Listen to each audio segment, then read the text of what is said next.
What is up, gamers? Welcome back for another episode of Psycho Gamer today. We're going to talk about an interview that John D ended up doing just a few days ago with GamerhubTV here on YouTube. So stay tuned. We're going to talk a little bit about this. It's probably not going to be a super long video, but I thought I'd touch on some of these things that maybe you guys want to know. So make sure you hit that like and subscribe, turn on those post notifications. Stay tuned. There might be some information you want to hear here.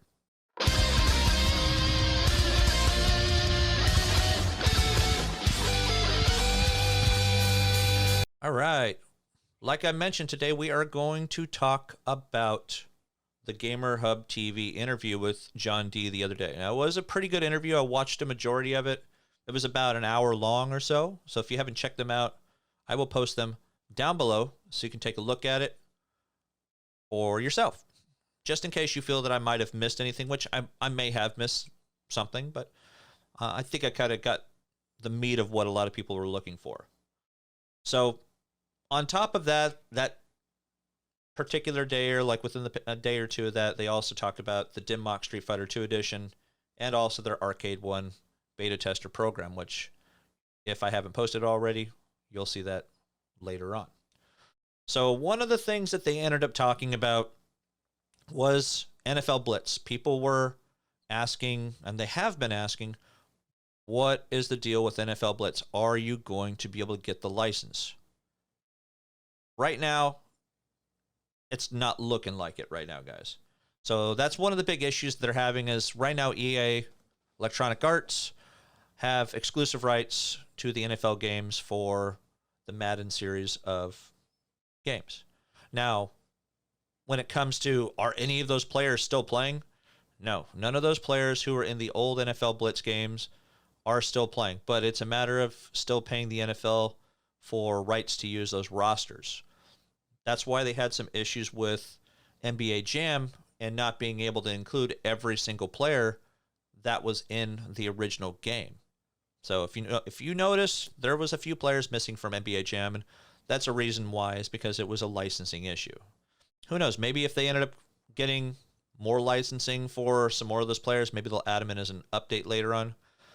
As long as the game has been out, I seriously am doubting it right now, though. People are asking, where are the pinball games? Pinball games are coming very soon. However, if many of you have been looking on Facebook or online in general, you are seeing that there are people that are getting their pinball machines. Now, I've been seeing people posting on some of the Facebook forums and Facebook groups that they got emails from GameStop saying that theirs got delayed until sometime in March. So I think they said either the 12th or the 16th. If you're one of those people, post down below. Tell us what you ended up getting an email about. Unfortunately, it's a matter of playing the waiting game. That's really how it is when it comes to Arcade1up, is you gotta wait, you gotta wait, you gotta wait. It's almost like the army. It's hurry up and wait. But hopefully you aren't too upset. I know there are some people that are upset that their items did get delayed. They ended up touching on the infinity table. They actually showed the infinity table off. It was actually a really cool looking item. Now, I did a video on the infinity table last year, and I wasn't totally feeling it, but just looking at how it looks now, it does look like a full-on coffee table. They do have a couple different sizes, which I do touch on in my actual video, which I'm not going to go completely over right this second. But the fact that you can go from having this gigantic stack of board games to having just this nice smooth table is pretty cool. They did talk about, you could play like a digital Dungeons and Dragons kind of game or card games and things like that on there. And you don't necessarily have to have the mess of somebody getting upset and just throwing the stuff all on the floor. So that is pretty cool. They were also asked about Daytona USA. John D, he was very enthusiastic about that. He didn't give anything away. I doubt that they're going to come up with a Daytona USA. It would be cool. He would like to see the 8-player link. So if you've ever gone into like a Dave & Buster's or any gigantic arcade and see that they have 8 of those machines connected to each other, that would be pretty awesome. Or getting it where you can do online link or a physical link. like he mentioned. So I liked Daytona USA. You know, the whole Daytona.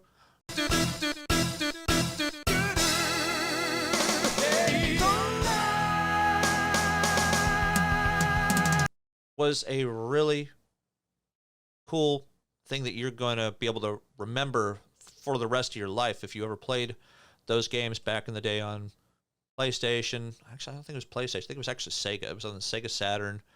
I think it was Sega Saturn. Yeah, that was like, I think, one of the titles that came with the Sega Saturn.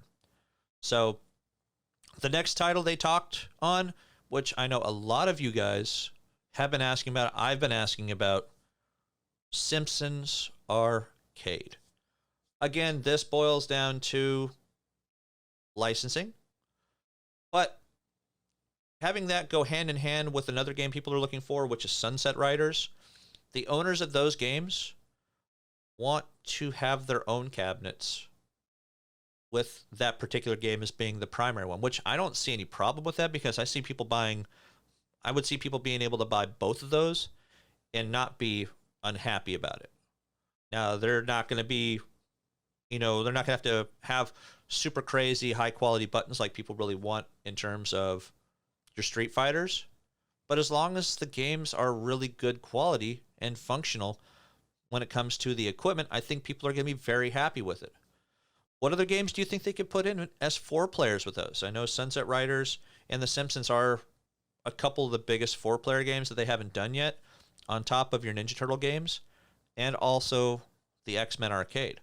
I think they could have actually put both of those games, or at least one of those games, on X-Men Arcade. But again, it boils down to licensing and trying to make those particular vendors happy with putting those on there and mixing and matching them with other games.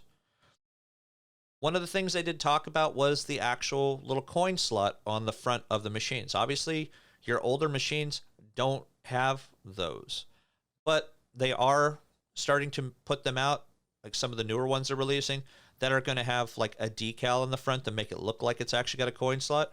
They did mention that in future instances, they're looking at putting like maybe a plastic one on there, so it just kind of looks like it does actually have it. So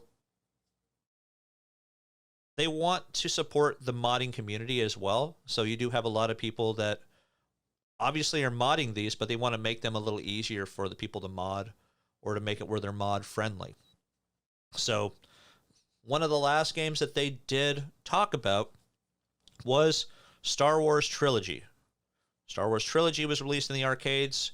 It was a very graphic intense game for that time, where it was almost like they had a smaller machine, then they had the big one that you can kind of sit in like a cockpit and actually play the game in. Apparently they are very far away from actually having that game released, even though that is one a lot of us would really love to see. That's not one we are going to be seeing anytime soon when it comes to the Arcade1up machines. They probably need to advance their little bit of technology a little more to be able to have the games run effectively without having any kind of glitches, lag, or graphical issues with the game. So what do you guys think? I think this is going to be a great year for Arcade1up. Hopefully we don't see any kind of real hiccups when it comes to shipping and distribution, not just to the companies, but also to the customers. We've seen a lot of the newer games that are coming out, up to and including Pong. Go figure.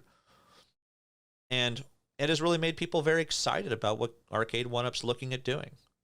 Again, when it comes to doing pre-orders with them, though, you have to understand, if you do a pre-order with them and they've got a first pre-order date up, you're going to have to expect it to get delayed.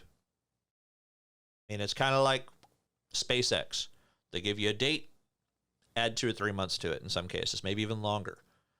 So hopefully it's not delayed as much as the Mars missions are going to be for SpaceX, but that's completely different. So post down below what games you would like to see them release, maybe some questions you would like to ask them. Who knows, maybe we can get it passed on to one of the other sites. Make sure, guys, that you hit that like and subscribe. I'm trying to make some more content released as soon as I possibly can, just for you guys. So I appreciate each of you coming out again, watching, commenting, and leaving some great feedback. I try to get back to each and every one of you as much as I can. But until next time, guys, game on.